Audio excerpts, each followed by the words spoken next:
सना साहिबा, आपसे बात का आगाज करती हूँ। आप कैसे देखती हैं सिग्नलिंग को? ये PMLN अपने पाँव पक्के कर रही है, जैसे कहते हैं पाँव पक्के कर रहे हैं हम, इसलिए हम बता रहे हैं कि हम जा नहीं रहे हैं, हम तो और मजीद पक्के हो गए।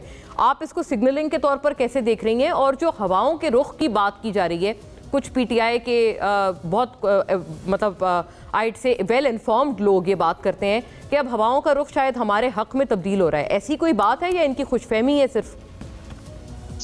देखिए, थैंक यू।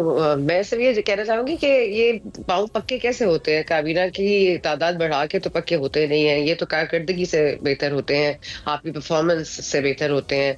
आप मुझे बता दीजिए, जो इनके इस वक्त की काबीना है उसमें सबसे पहले तो प्राइवेटाइजेशन का मामला देख लीजिए।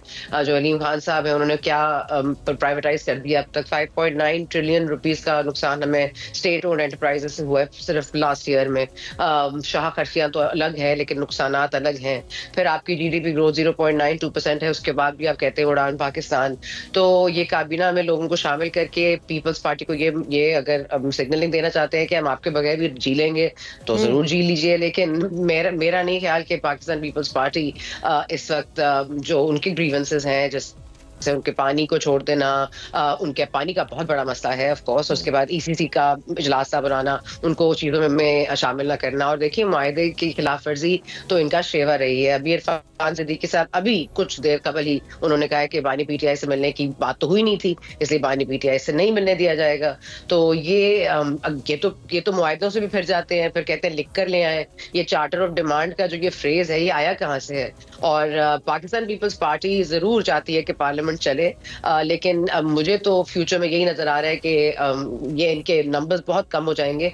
और अभी भी जैसे राजा हारून साहब मेरे प्रोग्राम में आए थे पिछले हफ्ते, उन्होंने बड़ा हंस के कहा था कि क्या ये जो जितने मर्जी गारंटीज दे लें, हाँ पार्लियामेंट जरूर चलेगी, इनकी हुकूमत चले ना चले। लेकिन इनकी घबराहट उसमें भी आया है कि जिस तरह आजमा बुखारी साहब आपको बार बार बयान देते हुए दिखाई दे रही हैं कि आप क्यों आप माफी और रहम दे रहे हैं ऐसे लोगों को जो 9 मई में मुलव्वस हैं।